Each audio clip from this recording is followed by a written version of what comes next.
So is this actually recording now? Are we live? Are we live at 5, dog? We're live at Saturday morning. It's live Saturday morning. Not 5 o'clock in the morning. And live from James's garage. But at some point Saturday morning. Saturday afternoon. You know, I've been trying to act like this is a studio. And it is in a lot of ways. Yeah. You know, in my heart it is. Mm-hmm. But it's hard not to just talk about the fact that we're in a cold-ass garage. I think the one thing you need to make it more like a studio is even a makeshift vocal booth. Okay. That's it, and then it's officially a studio. I need to go rip off an old phone booth from somewhere. Yeah, and exactly. Throw it in the corner. But keep the phone. That can be That's like vintage, the cool ass microphone Yeah. that's used. Yeah, I sang the chorus through like Bell phone booth telephone circa 1975. So you have to pay 75 cents to do it, but it's worth it. Oh, that's funny because then it gives you some sort of stakes for recording. You know, when you're in there, it's like, Yeah. oh God, I have to lay this verse down because like I'm about to run out of that $10 roll I brought in here. I got to go to the bank if I want to finish this album. That's what you should start a studio like that. 75 cents per whatever to record. Oh, that's The good. only max $10 roll. That's really good. Yeah. Yeah, the drum mics. We'll take like dollar bills. Yeah. Like it'd be a vending machine. You put $1 in the drum mic. That's a great idea. mixer. Vending machine studio. Yeah. Mm-hmm. So I don't actually have Yeah. to be here. Although I'm gonna have to like chain all the instruments That's down, true. like they would do at the vending machine. That's a great idea for a sketch. Vending machine studio. I should just make it fake. You know? I'm gonna do Yeah. a fake version. Just do a fake one, I guess. Yeah. Yeah. It's true. Actually, I do love to talk about Real life is boring anyway. I love to talk about like crazy business schemes on this. I'm constantly bringing up like business ideas, trying to see. What was the most recent one that you talked about?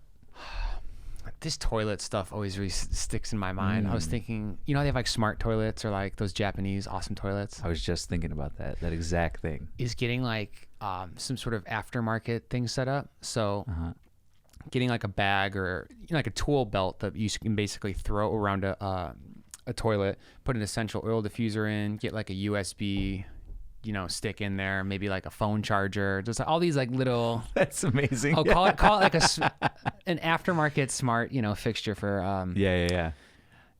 for the toilet. Obviously, the person who's come up with the names of this is out of the office right now, so I have no clue what to call this work in progress that I invented. But other ones have come up. Porcelain belt. The porcelain belt. Yeah, right? Well, I feel didn't. like I didn't explain enough. There's gonna be lights on it. So it goes around It can the have toilet. like an Echo Dot on it. I'm gonna like put aftermarket shit in. So I'm gonna like Alexa, retrofit. wipe my ass. Exactly. You can talk to Alexa. Dude, that's a brilliant idea. Because, you know, so those Japanese toilets, right?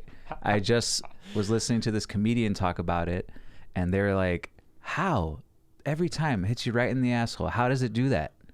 You know? So, like, they're that advanced where, like, they, you know, because it cleans you. You know, it's like a bidet. They probably just have to do the Fibonacci's number math for the asshole.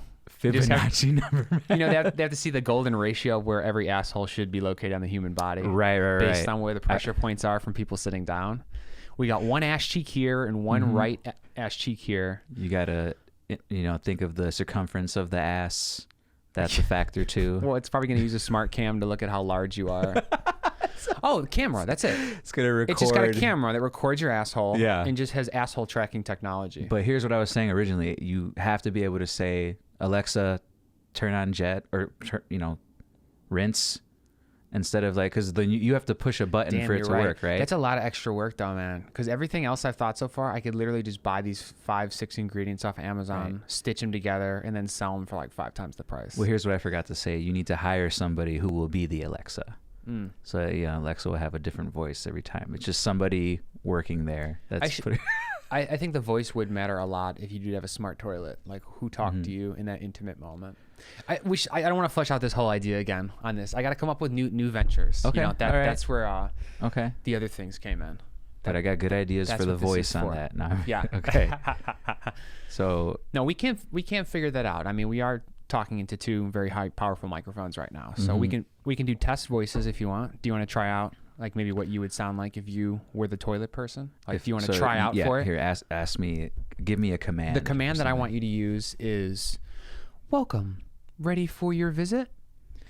Oh, so you're gonna give me something to say? Okay, I want you to got say, "Welcome, ready for your visit." Okay. Or I can just ask you, like, you want to play the toilet? Yeah, that's what I thought we were gonna do. Okay. But it's okay. I can just give me lines and. Because otherwise, I don't think the person is gonna want to talk to their toilet. I feel like People are lonely, man. Okay. Let's do the original version. You role play the toilet. Okay. So I'll be a customer or a shitstomer. Okay. Warm seat. I'm sorry. I don't know what you mean. I'm kidding. Warm seat. What temperature would you like seat to be warm to? James setting. I'm gonna Initiating save James my setting. setting. It's gonna be by the way, 80 degrees. Seat is now warm. 80 degrees. That was quick. Thank you. I'm gonna keep giving you software updates. Good boy. Pat. I speak in fragment sentences for efficiency. But I was going to say, you could have celebrity voices. Okay. You know, with new AI, you can have anybody's voice. It could be Robin Williams. Could you know, doing the... Could you? Okay, let's do this again. Can you be Robin Williams' toilet? I will try. Okay. I will try. This is a good place to start because people know Robin Williams. People understand it. I'll give you a different command this time too, to make it more fresh. Okay. Flush. Oh yes, flush. Oh yes, beautiful flush. Ooh, look at that. Wow. Oh man, that that's was- gonna be great. was- yeah, I'm but excited that was- now. I'm excited. Oh shit. Okay. Let's do one more. Should we Let's do do another one more. celebrity? Let's Who do should one we more. do? Yeah, and don't tell me who it is this time. I'm gonna try to guess. Okay. I'm gonna give you. All right. Okay. I like this. I'm gonna give you a command. You execute it in the celebrity. Take your time. Okay. You know, I'll give you filler if need be. Initiate cleaning sequence. Cleaning now. You'll Christopher Walken toilet. Yeah, there we go. Yeah. Cleaning now the toilet. Cleaning your toilet. Your ass is now clean. Rob, you famously do some of the best impressions. We're not I even appreciate we're not you even saying that. scratching the surface yet of what you have to offer. Yeah, I feel like I've lost it a little bit though. Well, you you're know? really on the spot. We're recording high def. That's a whole Definitely. thing. You but the thing is, you can do like people we know, and you're the best at people we know too. The people we spend some time with and can see in person. I was thinking about that. Like that must be just a because I feel like I really do learn by watching. You know, like you can't tell me how to do something. I won't retain that information. You gotta do it like, yourself. So like impressions are like, right, yeah, I have to watch somebody do it and then do it myself. So I think maybe impressions are like you're just observing and like mimicking, you know, movements and like, or you're learning those patterns, whatever. You know? You're extremely good with people's like small little the little small stuff, character traits. Their foibles. Yeah. Their ticks in a way. Yeah. So I can tell you're like really paying attention. I mean, you're a Totally. good actor too, in addition to voice actor. Oh, you're too just kind. like your Too physical kind. movement. And luckily, we got a few cameras I here. know, right? We could send you into. I almost forgot about the cameras, if I'm being perfectly That's honest. good. Yeah. That's kind of the illusion you want. I do like to say though, occasionally you gotta look into them just to be like, I set you up, Yeah. so of course you're there. do. I'm paying for this to happen. So these. Or I just like gotta violently cough in this direction while looking at the camera. Oh, I forget. It's not even. I forget it's pointing this way, so I gotta. Oh, you think that's your camera? See, yeah, don't even think about it. Don't worry about Right. it. Yeah. It's just throwing everything off. You can be playing into the camera, but then you're playing into the wrong camera. So what's the point? Yeah. Right. But real quick, I wanted to say about those impressions. Oh yeah. I guess, well, I've been talking to Erica about how like lately I've just been so like I'm very conceited, but like so like at work I'll do impressions of kids, and almost every time like my coworkers like laugh really hard because they're like, "Wow, you like did it exactly the way this kid would." Rob's a teacher. Yeah, In case no one knows. For So the listeners, he has the ability to hone in on a kid's knack. Do you feel like you're doing caricature impressions of these kids, or are you doing dead on impersonations? Oh, I do a little bit caricature. Okay, you know, so a you're little trying to exaggerated. you're trying to get a laugh out of people. Yeah. You know, it's like do you think every school has one person that's like that? That like does the kids? Definitely. Because it's not just me. You know, I think there's like a few other people at my school who like to impersonate the kids, or like they'll just tell stories and like they're not even probably aware of it, like how well they're doing the impression. They're just like probably fully reliving that moment and thinking about this student and just naturally living doing it. You know what they remember. Yeah. Because you know we only impersonate the students that like are what you call it, like Acting stand out. out. You know, Acting stand out. out to us. You know, But like negatively, right? I'm assuming. I feel like you would. No, there are some kids who are like just they're very like funny and just like they always come up to you and try and joke around. And then like, you know, like I have this one student, he's just like, he goes, Mr. Garcias. Instead of saying Mr. Garcia, he says, Mr. Garcias. You know, like, look, right, out, you know, and he just does a lot of like that. And like, yeah, but you know, some of it is good, some of it is bad, but like, you know. No, but that's a good thing. Cause I thought you guys were all commiserating about the rough students, but what it actually is you're kind of appreciating the people who make the day go by easier. Yeah. Like the cool characters. So like, yeah, but it's because I feel like it's both. And then sometimes it's like in the middle. So like just specifically one time this kid was in my class, and for the listeners, I teach PE. So we're in the gym. He's in his gym. Yeah. And this kid is on the side drinking water, and then I turn around and look, and then he's all of a sudden just like that, and the water is all over him. It's on the floor. Oh boy. And he's like, Zach just did like this to me with the water, you know? And so then what's that? He hit the water? He was drinking from it and then hit the bottle from underneath, and like just to be a dick, you know? It's an audio medium, you know, you gotta right. tap the bottom of that glass. Yeah, that slapped it up in his face, basically. Yeah. And so then, you know, no one saw it? No, the kid admitted it. I was like, okay. Did you just do that? And so the kids' names are Jay and Zach. Jay was drinking the water. Zach hit the bottle from underneath, spilling water all over Jay and on the floor. So I gave this kid Zach a consequence, asked him to clean up the water, thought that was the end of it. But then this kid Jay goes to his teacher and is talking about it, and it's like, why are you talking about it? I already gave it's over, you know? But so we imitate him, because he'd be like, Mr. Lanfear, I was in PE, and Zach, you know, just the way he talks is so like kind of like a little high-pitched voice, and like those impressions. Yeah. Beautiful. So yeah, beautiful. Did you do that in your family growing up? Yeah. Yeah, like, were you the one in the family that would do them too? Yeah, man. So, you know, like my family, they never like... that surprises me because you weren't the youngest. I feel like a lot of times the youngest is the one doing the impressions, being like, this is what you're all like. So what's the dynamic between, like, because isn't it the youngest is the one who supposedly wants all the attention? Is that like the overall like blanket statement for siblings? Or I is don't it the know if middle that's child? the stereotype. Middle child, I think, stereotypically wants attention. Okay. Yes. I think the youngest often gets a lot of attention. Gets a lot more, right. Because they're the last baby and they stay the last baby. Right. If you have like 5 kids and they're like 11, 12, 13, 14, and 15. Yeah. You, you know, by the one, you have the 13-year-old, you know, by the time you have the 12-year-old, it's like you have this new baby cycle to go through. Then the 12-year-old, you have the 11-year-old, you have a new baby cycle to go through. But after them, there's no more baby cycles. When you get the last baby cycle, you're the last one growing up. There's no one younger than you. Yeah. You're kind of leading. Well, Same thing for the oldest. I think the oldest and the youngest, if I talk about a big family, like a 5-person sibling family. Can't imagine that, my God. I know. But a lot of people come from big families. Yeah, man. And families are only getting smaller. So it's like weird now to be from a big family, but it used to be much more of a normal thing. But anyway, when you're the oldest in a 5-person sibling family, 7-person family total, and you're the youngest, I mean, you at least have niches because it's like I'm the baby or I'm the trendsetter, I'm the oldest. You know, that middle child, you're just caught in the middle. You got to forge your own identity outside of just being the first to everything or being the last one to go through everything and then thus getting to benefit from everyone else's experience. Because it's funny because as the middle child, I feel like you benefit.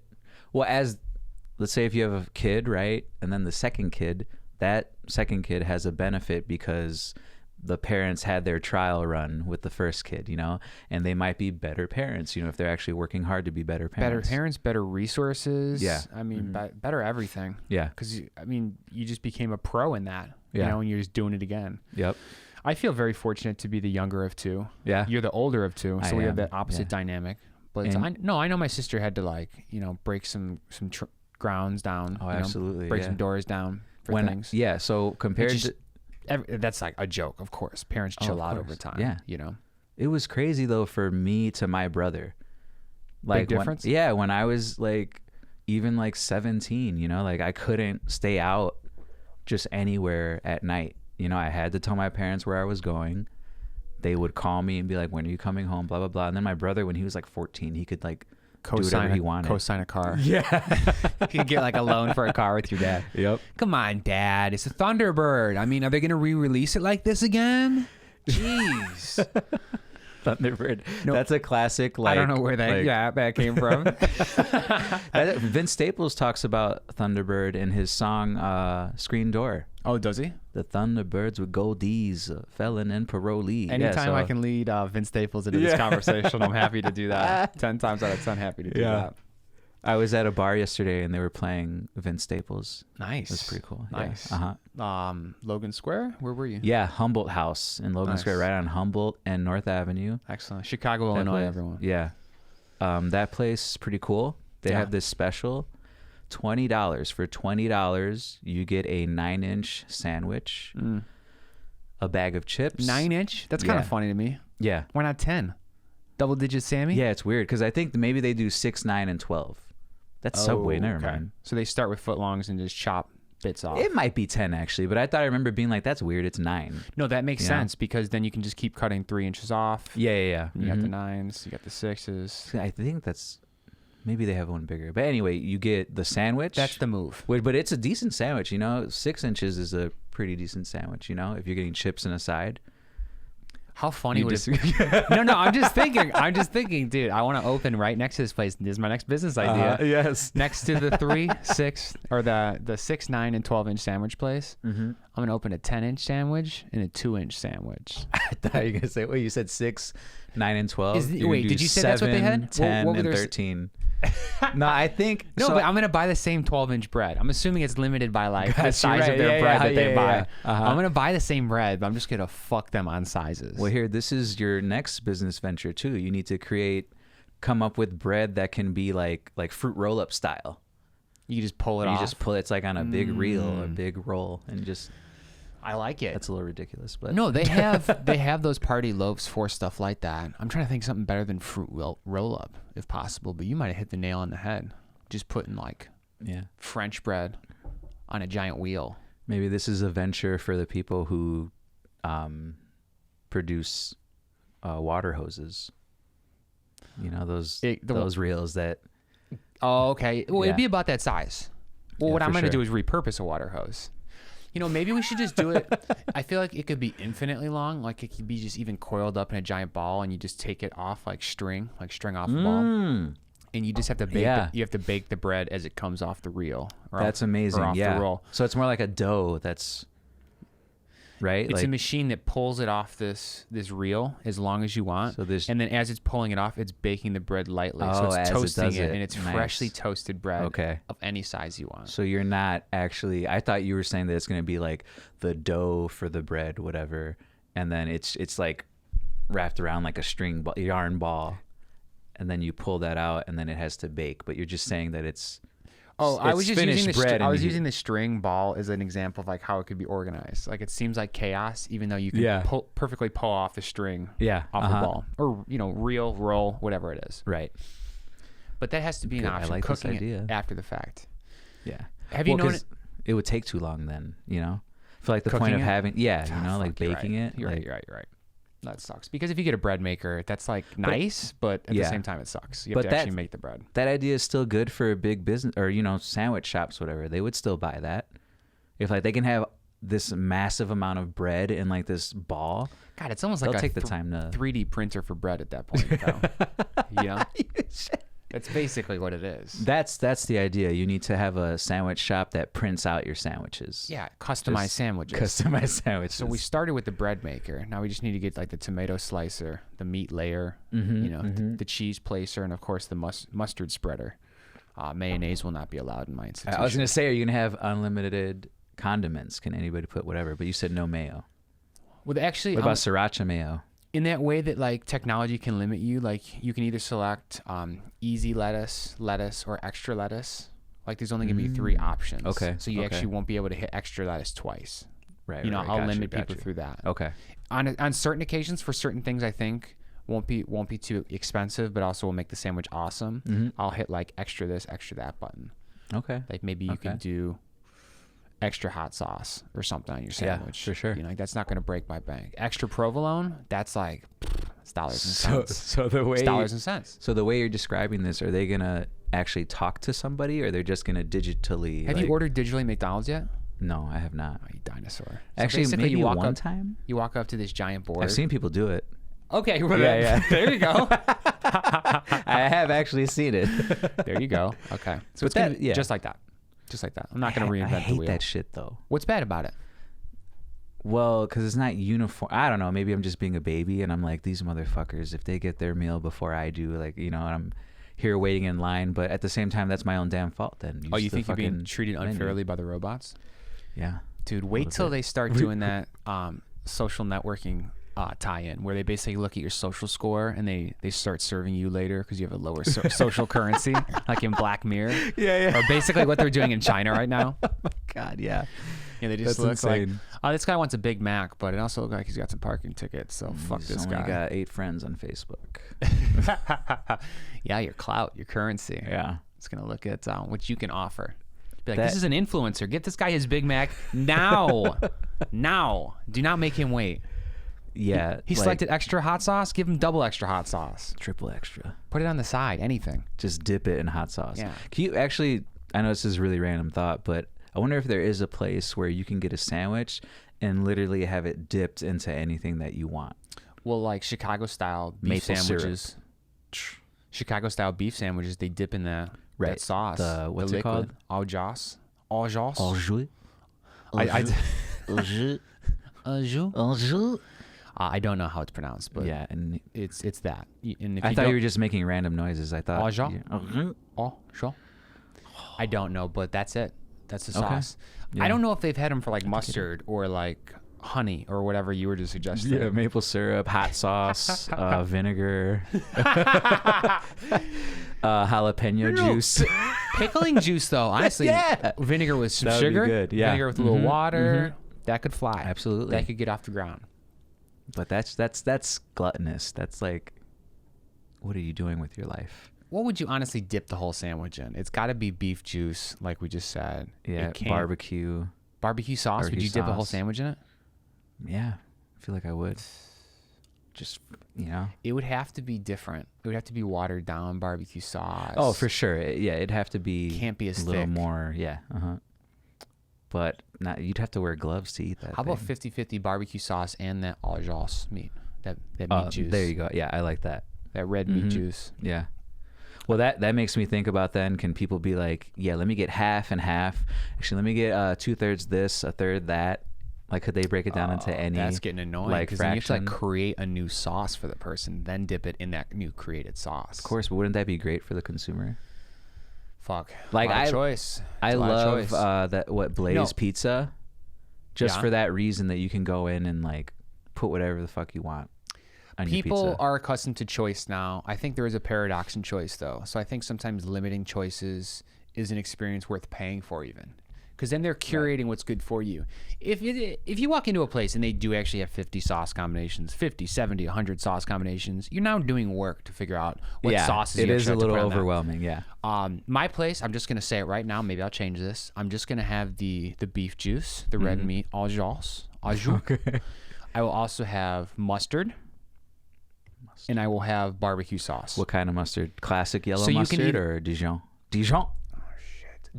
Dijon. Okay. Or like I'll do Alright. that thing where it's like got seeds in it or something. Brown seed, yellow mustard okay. type mixture. Alright. I don't know. Can you But it's gonna substitute be some for mustard. poppy seeds? You're going too hard on me. I didn't even get to finish. You got the beef juice, you got the mustard, you got the barbecue. You can have all those separate. You can have those third. You can have Okay. half and half, half and half. Okay. So it's up to you. Cool. Oh, but you have to either have, I think, mustard beef juice or you have to have barbecue beef juice, but you can't have mustard barbecue because then there's nothing to make it watery. Right. Okay. So it's really like there's a gravy, but then there's a flavoring. Okay. So it is limited. You basically have two flavorings, one Yeah. gravy. Right. We'll figure this out. That is good though. I get because And then you too just- many options, like you said, is too overwhelming. Well, and, plus like, some you know. asshole is going to try the vinegar that you suggested. They are going to, and then they're going to come up to the counter and be like, I want my fucking money back. This Yeah, sandwich this is sucks. awful." Why did you allow me to purchase this? Yeah. You sell this. You don't stand behind this? And that's what makes us different from all the other restaurants. Or we'll be like, "That's your own fucking problem, you idiots." Would just be really. What's that place where they insult? Not the Dick's Last not Resort. Ed DeBevick's. Yeah. Ed DeBevick's did that too. But no, there's that. It's in Chicago, I think. It's here where it's like a hot dog stand, or just like a Wiener burgers. Circle. Is that where they're all Yeah. like insulting the customers and shit. Right. Yeah, Right, yeah, they yell at yeah. you. Uh-huh. That's funny. We can go down that road. It's a toxic work environment, though. But we won't yell at Toxic people. work environment. We'll just like calmly scold them. It'll be an intellectual scold, you know, like just, I'm sorry you feel that way, but if you think back on your previous actions, you were being a bit of a moron, you know, just like very calmly but rudely, like. Okay, so you know, so like a sticking different up for kind of ourselves. yeah. Okay, Yeah. I thought you were gonna say passive aggressive, like. Oh no. Oh, and you know, why did you know? Maybe you think about why you did this much of that, or Yeah. just somehow. Now we're gonna be deflecting. direct and to the point. Direct and to the point, but you're not like screaming or yelling at someone. Yeah. Mm-hmm. Scolding them in a more subtle way. Or, no, I'm kidding. This is Just a scold. well, we should give them a chance to get their money back. Okay, you want to get your money back? You have to ride this mechanical bull for a minute straight. I like that. So having like customer service and, you know, order complaints, have that be built into the entertainment of the facility. Yeah. Uh-huh. You know, like if someone's upset and wants their money back, they can get it as long as they're able to take the golden receipt, which is at the top of a rope. So they can climb a rope up to the top of the restaurant, grab the golden receipt, come down, return it. I love that. So we don't have to pay performers. We can just occasionally give a free meal to people here and there. And then your side business could be a gym where you climb ropes. This is where digital waivers are going to be really useful. Yeah. It's like sign the iPad, go get the golden receipt, then they'll give me your money back. Your life belongs to us now. Although you didn't read the fine print. I was going to say, if people are coming to get sandwiches dipped in beef juice, I don't think they're going to be fit enough to be climbing a fucking golden receipt rope. Seems ridiculous to me now that I think about it. It's gluten-free bread, though, on the sandwiches. So they might be a little healthier than your average consumer. Okay, so you think that we could still make a health play in this sector? You can still go for the here's the CrossFit people? Everything has to be homemade, like from scratch. Okay. Homemade mustard. I have no idea how to do that, but it's made from scratch. I could talk to some people in Brooklyn. Figure out how to happen. Get some new artisanal recipes. No, that'd be a possibility. Yeah. We can do everything homemade. Just going to have to start work at like midnight the night before. You know, just be food prepping all morning. I mean, midnight to 8 a.m. Well, they say, right, owning a restaurant is like one of the hardest businesses to own, right? It's very difficult. So many of them fail. Well, it's all that fresh ingredients that spoil. I would assume. It's got to be the big thing. Staffing, from you know what I know about staffing now, not easy to get people there consistently to show up. Yeah. To pull their weight, especially the types of people that end up working in, you know, that sort of hospitality, front of the house or back of the house for restaurants. Mm-hmm. Tough business. My dream, and I would love to go to the same place for like breakfast every morning, to like go get a coffee, sit down, maybe do some reading, writing. Mayfair Restaurant. Is that place? I've done it. Did they reopen? No, they right? do. They have, yeah. They do? Oh, yeah. Nice. Yeah, they got Ecuadorian food now, which is cool. I still remember that first time we ever went there.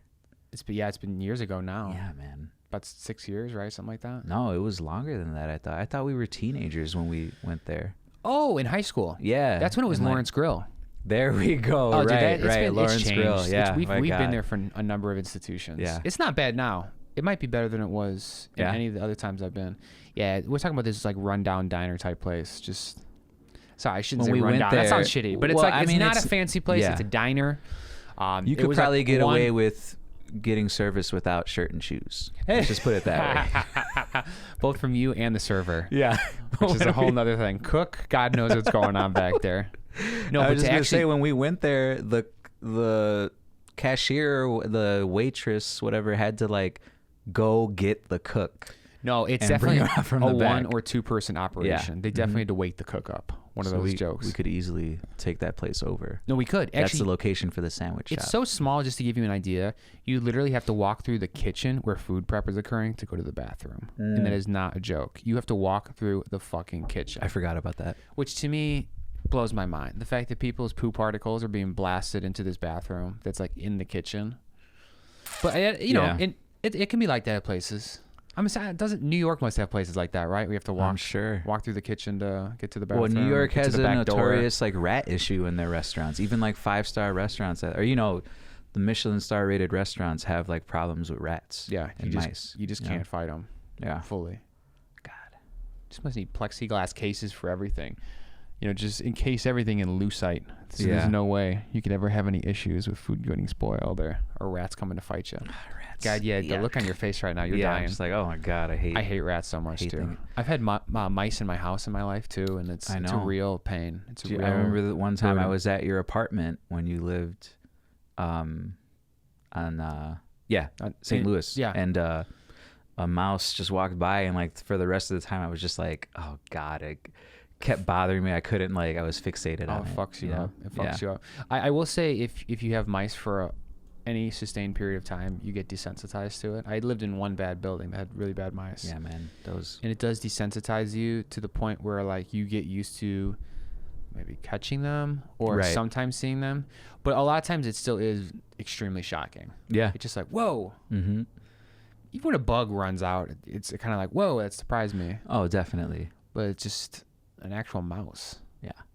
It's a little animal. Yeah. Despite the fact that they're insanely small sometimes. Yeah. But yeah. Obviously, I just have like maybe a little bit of childhood trauma from rats, like, and that's why I just get, like, one time we went over to, I forget their names, at the Grace, and a long time ago we were hanging out. Martha? Yeah. And they had that hedgehog. Oh. And I remember, like, she brought it out, and I was just like getting anxiety. I was like, oh no, please put it back in its thing. And then like she brought it over, and like I went like that to like try, and I was gonna pet it, and then it like turned, and like its nose touched my finger, and no joke, man, I swear I just got like a shiver from the top of my body all the way down. I was just like, oh no, what is going on? From my like, hair follicles to my toenails. From a fucking hedgehog. Shaking. But yeah, that's gonna happen if you have some sort of animal you're freaked out by and you see a similar animal. Yeah. I guess if you're scared of tigers, you see a cat, that's got to be the same sort of thing. Yeah, like snakes. People who hate snakes hate eels. Thought you were gonna say dicks, but that makes a lot more sense. I've never fucking seen an eel in my life. They tolerate dicks. They don't. I'm running into dicks, even multiple, way more than I'm running into eels. I'll tell you. We watched this video from Munchies, and it was like a British restaurant, and they were serving boiled eel. Yeah, it was pretty crazy. Funny word to put on the menu is what I'll say. Good British gimmick. Eel. British boiled eel. Yeah. Oh God. Yeah, I mean, you get in sushi, that's the way I've been desensitized, but I haven't had it like straight up on a plate. Have you chewing it like steak? Yeah, that's. And it was weird. Oh, I forgot too. This is what I forgot. He was putting it in like a gelatin. That makes more sense. Cut to it me. up, that makes boiled it, and then put it in a gelatin. Okay, I'm down with that. It's like way distracting. True, but British food is kind of weird. I felt like I ate strawberries in strawberry Jello mold before I ate normal strawberries as a child. Interesting. Okay. I'm sure it probably says terrible things about me, but like, no, it's kind of just mean artificial strawberry flavor, right? I think it's a spoonful of sugar makes the medicine go down type thing. Purely, right? I think it just makes it easier. Mm-hmm. It just kind of. Yeah, it's something you're used to. Jello's easy. An eel has sort of a gelatin texture. Here's the thing, though. I don't know if it was I forgot to say that too. It was clear. It was. I don't think it was a flavored gelatin. I think it was just for the texture. He eeled gelatin. Okay, I get it. So it was just crazy. It's sort of like a savory gelatin. I guess that's fucking wild. I would try it though, man. I would try it. I would too. That's some wild shit. I would prefer. Who said gelatin has to be sweet? True, it doesn't. Yeah, because there's foods like that. They have saltier gelatins or prepared kind of like that. Salted gelatin. That sounds like it would be pretty good. Yeah, you can make it work. Come across it though. You can make it work. Yeah. Oh, I just had another business idea. Shoot. Okay, so it's a breakfast food.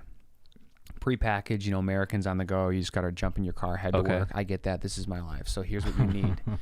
You're gonna take to work what's basically an eel. I don't know if it should be an eel ball or an eel cube. Maybe like a cube of eel gelatin. Well, think of maybe a ball. A ball. If you drive it into a cup holder, you can put it in the cup holder. If it's cubed, it might not fit. But I'm thinking about packaging though. A ball. How would you package that versus a rectangle? In a box. No, I'm kidding. No, you're right. Actually, it'll come in like fake Fabergé egg wrapping. Yeah. Fabergé. I was thinking of the chocolate oranges or what is that? Those things? I do eat those constantly. I could rip off that idea. Anyway, That was the thing that's in the inside, the key that makes it a breakfast food, it has an egg yolk in the middle. So it's a ball of eel gelatin with an egg yolk dead center.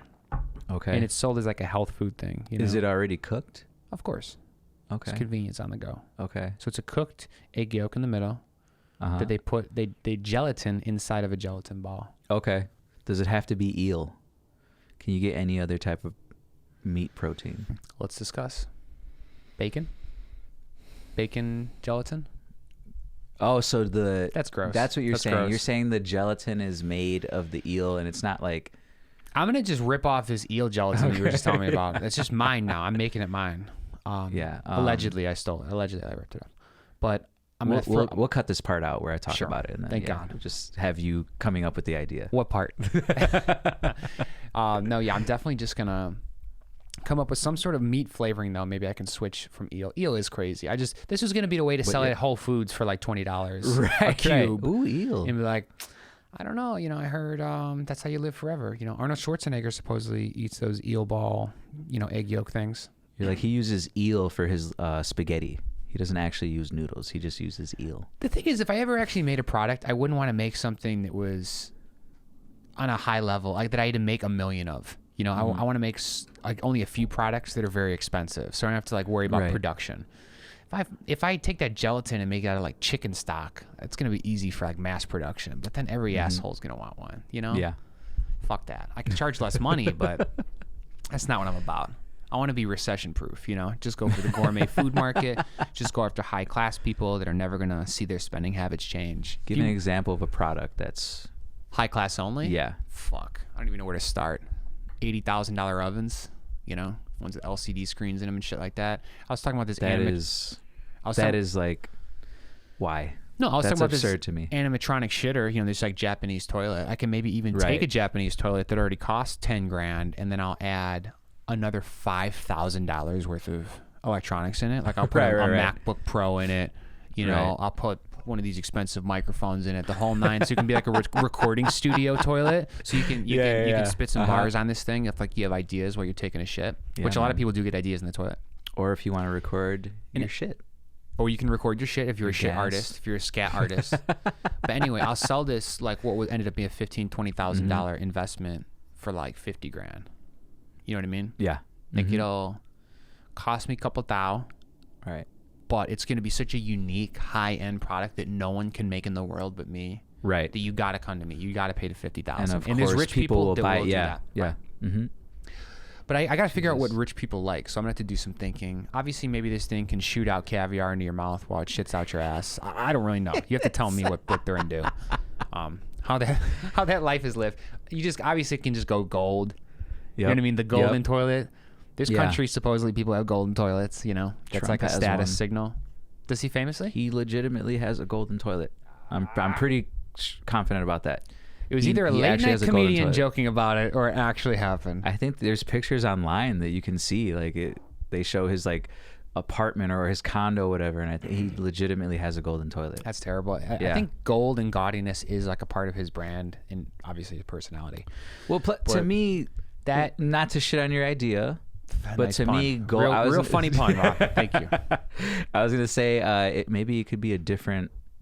Because gold, Product. I feel like is kind of. I mean, I don't know. Is gold having a comeback now? No, it's I feel like bullshit. for a while they It's were bullshit. coming back, and then No, it should be a mirrored toilet. That's because Trump chromed. like, and a comedian, chrome toilet. A comedian did say this, but he was like, Trump is like, when you look at Trump's life, it's like if a hobo like found a genie in a lamp and like just this is what he wished his life to be, like that's funny just because fucking it's crazy. it's such a base thing to be like, I want big buildings with my name on them. And golden toilets.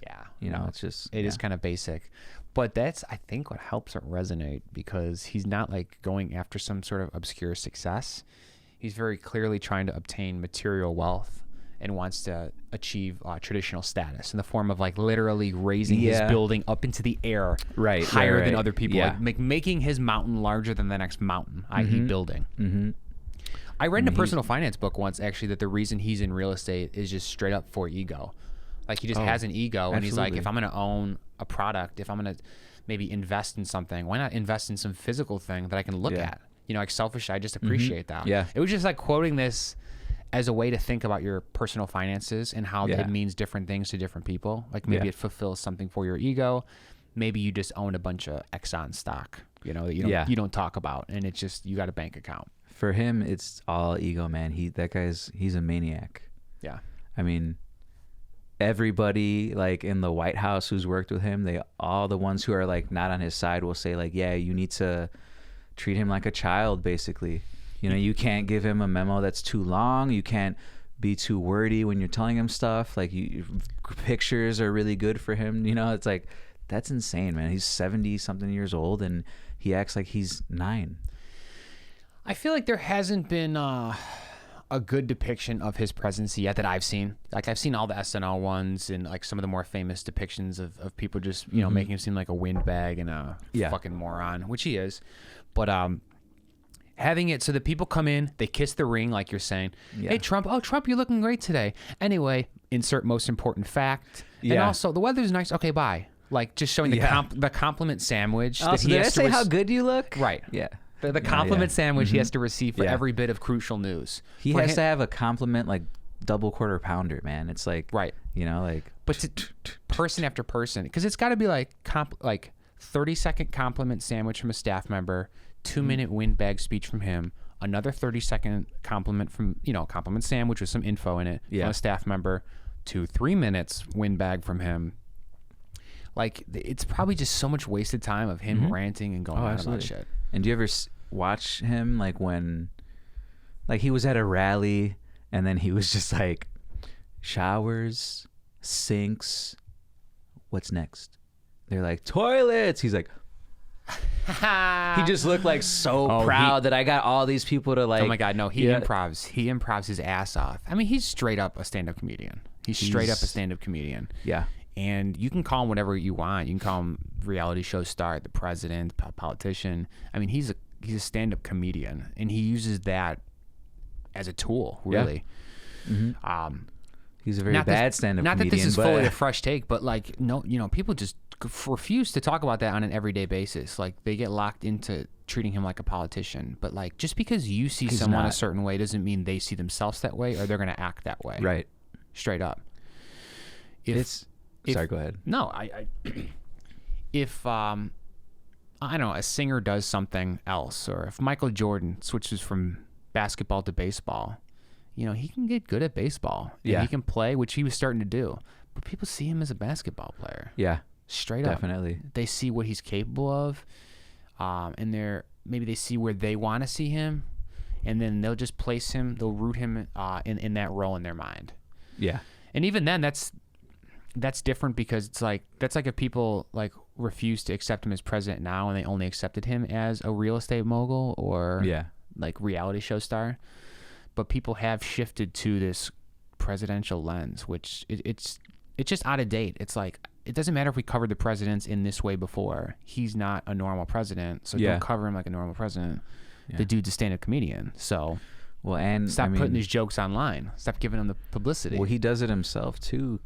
I mean, I guess you're right. They put up his tweets, but I just meant Twitter. He like, the day that the House voted on the impeachment, he tweeted 87 times or something, or maybe over 100. Of course, he's trying to rip the headlines back. Yeah, he's trying to rip the headlines back. Yeah, and he does. That's his game. He rips the headlines back, which is why you can't just cover everything. You know, like, oh, Donald Trump had a set today from Twitter. We'll read his 4 most retweeted things out of the 80 things he posted. His best jokes were blank, blank, blank, blank. Anyway, he might be fucking up this and that, so we need to actually get him out of the house. But actually, sucks. You know, he's not going to get removed from office because Republicans are running the Senate now. Right. You know, they have the majority. Yeah, he won't get impeached. But man, it'd be fucking great. You know, that's what sucks about. It's really hard for me to get into politics. He won't get removed. Yeah, exactly. He was impeached. 3rd president in history to be impeached. Yeah, but he's suck it, Trump. And now there's this new thing where they're just like gonna hold off impeachment. Like, they're just gonna keep impeachment until they vote. And so they Wait, can what do you mean keep impeachment into it? Well, what they're doing now is they're not impeaching him yet. Like they're not bringing it to the Senate because they're like, he's just going to get clear because they're being a bunch of children saying like, he's fine. We're not even going to look at the evidence. Fuck this. Yeah, like, that's crazy, man. So what they're going to do is like, fine, fuck you. We're going to hold it until we vote on it. See if he gets voted out of office. If he gets voted out, doesn't matter. If he doesn't, then we'll try to get him removed. We'll see if the Senate switches. Yeah. Which honestly, they should do because Republicans have done that stuff, getting people on the Supreme Court.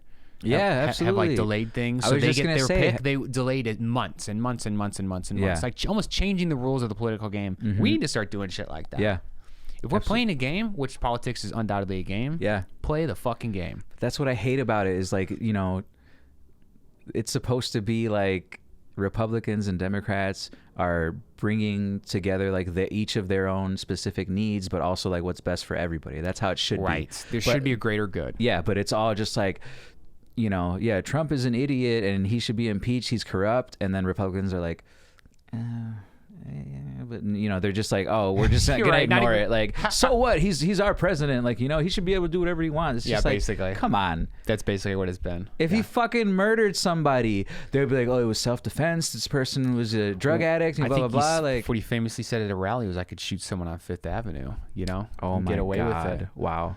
You know, and people wonder at this point whether he really could. You know, he does have that sort of cult of personality type thing. Where they'll let him do anything. They'll let him do things they would never let family members do, people in their community do. You know, he gets that pass, superhero pass. I mean, you know, people have said he's a thug. Right. You know, he's like a wannabe gangster. Oh, 100%. You know, and like that's why he's dangerous, you know. And whether like, he's a real one or he just watched him on the movies and then became one, yeah, you know, that's art exactly what imitating happened. life or life imitating art, whichever way it happened, he's definitely playing that role now. And frankly, the movies are going to be about that, you know, when they write about this day. I'm really excited for that, man. Like, you know, Netflix 2023. Like who's gonna play it? Yeah. But like that's gonna be cool to watch. And you know, I feel like personally, I think a movie about what's going on now about Trump and all this crazy shit won't come out for like another 10 years. Because I think there's still going to be unraveling stuff and, you know, find other things. Like, I'm sure there's things that we have no idea that happened that he's done that are so illegal, you know? And it will continue to happen. I mean, this is... Absolutely, man. You know, we're talking days after the beginning of 2020 when he bombed Iran, basically. And we're all like, are we about to start a world war? Yeah. What did you do?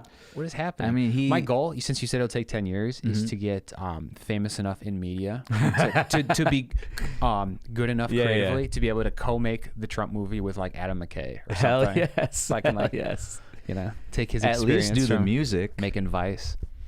Oh, sure. You know? I'll be his drummer boy. I'll do whatever Mr. McKay wants. I'll do whatever he wants if he's listening. Yes, because I'll give you my best jokes and my best tunes. He's only done the Dick Cheney movie, right? Yeah. Vice. That's it. Well, not only. I mean, no, I meant in terms of politics, like political movies. The Big Short was political because it's about Wall Street and the financial crisis. About that, right? Yeah. So he's like gotten into that now. Yeah. That's like his new thing, is to do those types of movies. Yeah. So funny. That's cool, you know, because like he's done Step Brothers, which is like a notoriously like goofy comedy, you know, and like that. I think that's great. Oh, absolutely. Yeah. I love that sort of growth. He was a big SNL guy too. You're like SNL writer. Oh, really? Oh, yeah. Cool. Yeah, he's had a hand in a lot of cool things. That's awesome. Yeah, the stuff him and Will Ferrell have done, obviously already legendary. I still think they both have a lot of room to keep going, though, to keep they're moving. creative partners, right, or whatever. Like, in a lot of things, that's what they've like. I think they used to work at Funny or Die together, and you know they've had a lot of stuff going on. Did Will Ferrell start Funny or Die? He started it with Adam McKay and maybe one other person. Oh, okay. Maybe a third person. Have you seen? He left though because they did some project, I think, with the Shell Corporation. And he was like getting political, and he's like, "This is fucking bullshit. I want to be associated with this." Yeah. Wow. Yeah. And he's like, he left kind of, I think, on political grounds, which good for him. Yeah. You know? Yeah. Seriously. Yeah. If he was walking away from some sort of cash cow or something he didn't believe in, like. Yeah. No, that's great. That's part of the reason I'm like kissing his ass, because I get the impression he's like a quote unquote true artist. Right. I was just gonna say he doesn't. God damn it! How am I blanking on the word again? Bent to corporate interests, or he doesn't sacrifice his beliefs or his his process, which people often do for the paycheck. Yeah. I mean, currently this podcast isn't sponsored, but the second they start sending me checks, I'll be talking about whatever they want me to be talking about, you know? Wait, I'm not getting paid for this? Not now. That's it. We should make fake sponsors. Oh, That'd yeah. be cool, Sure, you know, sure. for like, yeah. Mm-hmm. There's probably shows that are just fake sponsorships. They just talk Today's about... episode is brought to you by Gelatin Eel. But Jesus, yeah, by the number of fake products. I can just, in the podcast, I'll talk about the fake products. It's going to be afterwards, I'll create the fake commercials and then I'll insert them after the fact. When I was a kid, I used to love doing fake commercials with my sister. Oh, yeah? Because we saw them do that on SNL with like fake cereals and fake this and that. Yeah. And we just loved it. We love the idea of spoofing, specifically people trying to sell something, like trying to be honest or earnest in selling something. Like for some reason, we love tearing that shit apart. Yeah. Because I think even as a child, you find it so fucking condescending when someone's like trying to show you like, I bought this cereal and it makes me happy now. I feel strong. Like it just, it enrages you. Yeah. I think even way more when you're younger because you get so dead into it as you get older. But that was definitely part of the fascination is like let's do these over the top asshole smiley people trying to sell us on some product. Yeah. Uh-huh. We'll pick up some wrinkled piece of paper and be like, oh, this is a finely aged wordsmith canvas. 12-year aged redwood bark turned into paper. see how natural it is with all the crinkles and crumbles in the paper. I wasn't writing with this much depth and detail at that age, but same sort of message. Fuck those people. Quick sidebar. So I think originally I was gonna say about the Between Two Ferns movie. Have you seen that? I have seen that. It, right? Yeah, I like it. Yeah, I'll say it. There's every once in a while a movie will make me crack the fuck up. Like I get a once every 4 month laugh. Every 3 times a year, I get a hard laugh. Yeah. What was your most recent hard laugh? Do you remember that? I'm pretty sure. Do you remember exactly what it was? It was also one of those moments where like I was with my girlfriend was in the room, Shivana, who had like fallen asleep. Mm-hmm. I didn't want to wake her up, so the movie was on, and I'm just gonna fucking spoil it.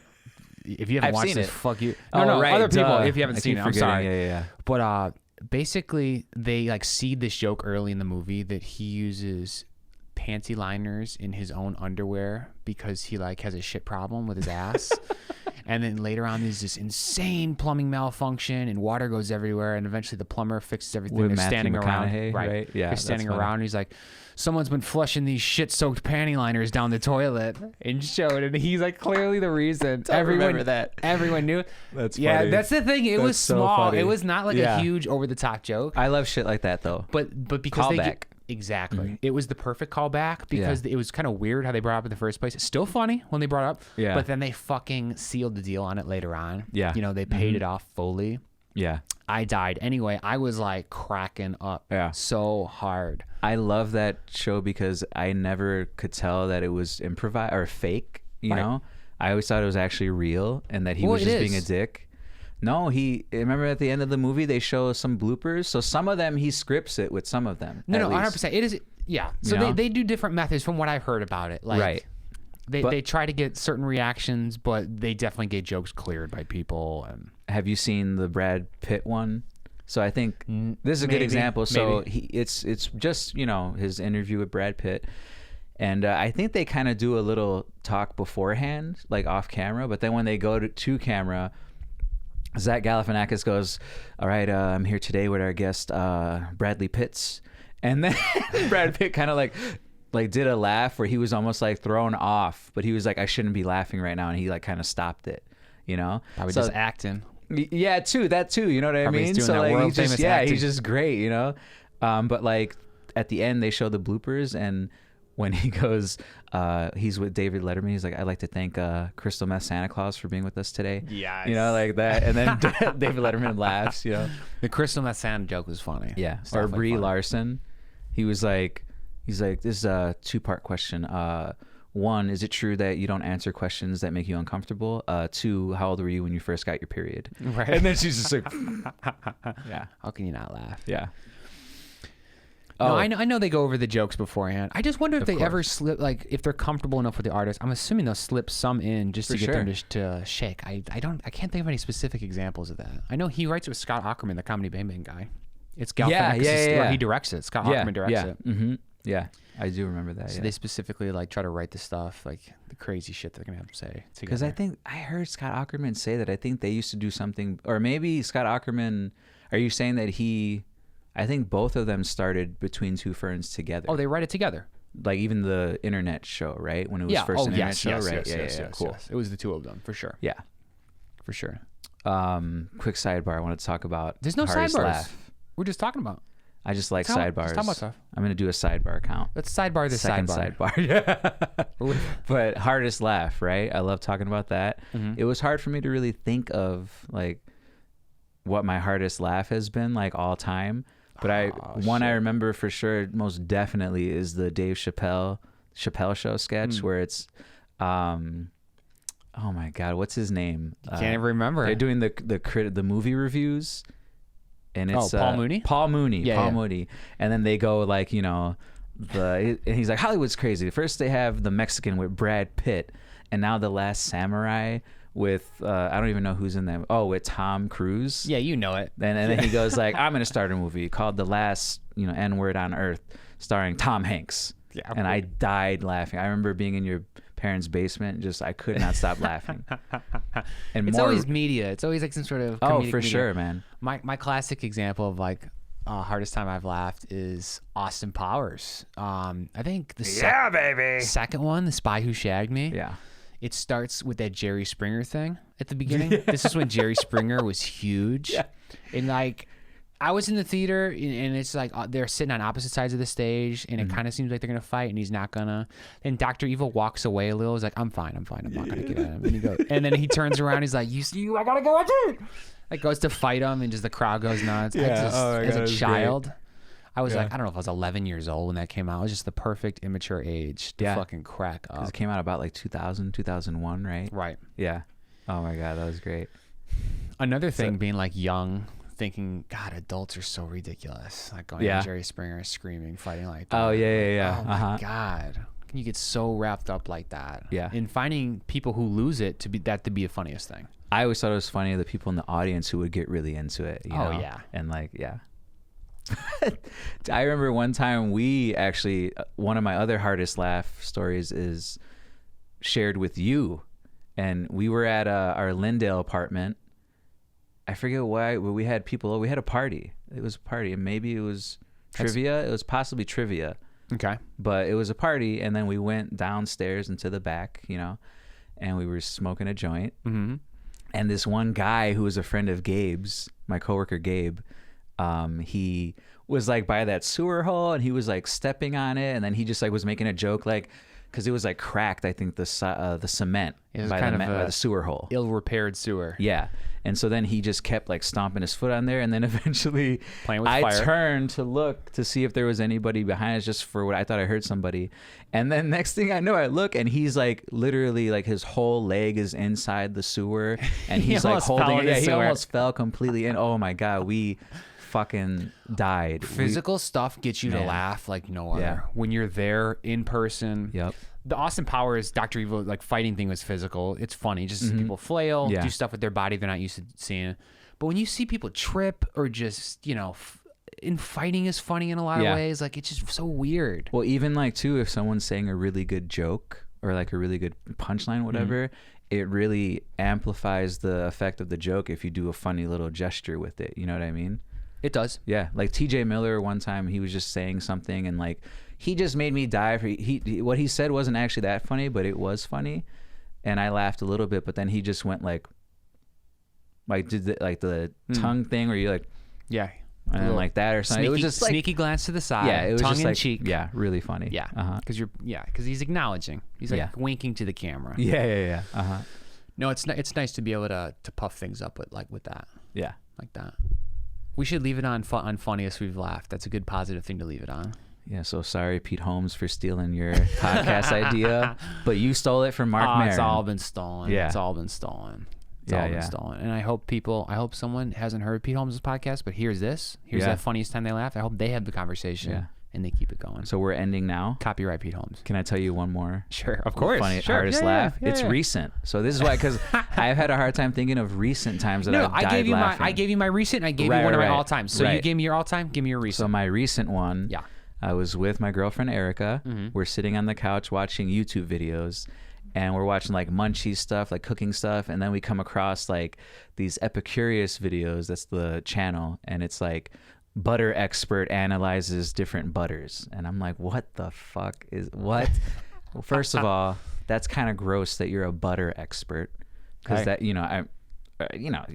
and then of course the video is him just eating butter with a spoon. He's like testing it, and then we're like, okay, so the first one he does it, and he's like, how big was the spoon? It was a small like teaspoon. He took a little chunk, you know. It should it's be still like a like sugar terrible. stirring spoon or quarter teaspoon. Exactly. That should be tiny. You should also get, like, just to help make the tweezers butter and just melt in your mouth a little, you know. Yeah, totally. So it's weird on so many levels, you know. He was doing his butter thing. So then he gets the first one right, and then he's like, I think he said a good amount before he said this, but he's like, yeah, and this has that nice buttery smell.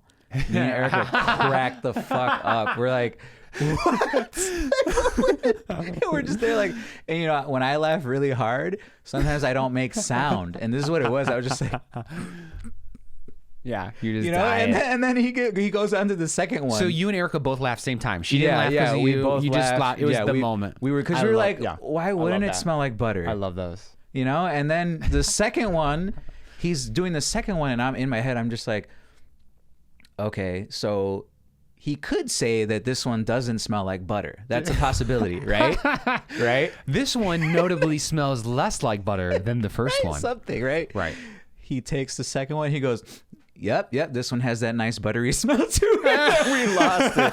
It was the end. We just for like 5 minutes straight, we were just like dying, like cackling, and just oh my god, it was. Hey, it was like that, you know, where you have to take a deep breath full after. Body.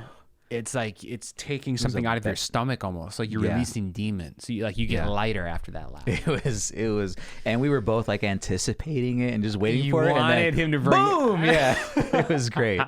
See, that's so funny because if you're like a self-proclaimed butter expert, you really have to have like butter vocabulary. Yeah, you know, milkiness, richness, velvety, sheer. You know, you have to have some stuff to the table that other people have not come up with yet in the butter realm. Otherwise, what are you saying? Yeah. You're just picking up pieces of butter. This one smells like butter. This one looks like butter. It's like, yeah, dude, you're the expert. Talk about the weird shit. Like talk about the oakiness. Talk about the fruitiness. He did talk about the color. And he's like, course, that's obvious. That was even too obvious. But I feel like he got a little in depth about it. You know, he should have been telling me what that cow had for lunch 2 weeks ago. Yeah, I want to know everything about this butter. I think he did say one of them was grass-fed cow. Jesus, of course. At least that. Again, I'm just being. Then one of them ate chicken, I think. Hey, new sketch idea is the butter expert. Yeah, man. But it could be different amazing. Things. Yeah. You know, like the baking soda expert. It's ridiculous. Right. Things. Vinegar. You brought up vinegar earlier. Yeah, absolutely. I'm actually an expert in dipping sandwiches in vinegar. Yeah. I'm able to just take dipping, not vinegar tasting. brine. He's like, I just dip. I don't taste. Just dipping. Just how you let the sandwich get in there. Well, I use polyethylene tongs to dip the sandwich with this. This you have to use metal. This you use copper tongs. I love that. I love that shit. You can get so specific. Depends and so if you weird. have salt or what the sugar content of the brine is. Anyway, we put in our time. Nice. Glad we did this. Glad we ended on a big amazing. laugh. Yeah. I'm happy to have had our first conversation together. Yeah, man. First of many, obviously. Yeah, and I gotta say, very comfortable. Nice. Very accommodating. That's what we're going for. James is a good host. That's what we're going for. And it's 51 degrees in here. Is it? So not that bad, or is that the? It's 52. 52. Okay, cool. 52. It is cold. It's not that cold. We do podcasts / cold exposure therapy. Yeah. That's part of this. That's a major component of this. It's for my health. Yeah, we're gonna go take an ice bath now, right? Exactly. Yeah. And then get in a warm jacuzzi, and then come back here and do another round. All right. Peace. Awesome.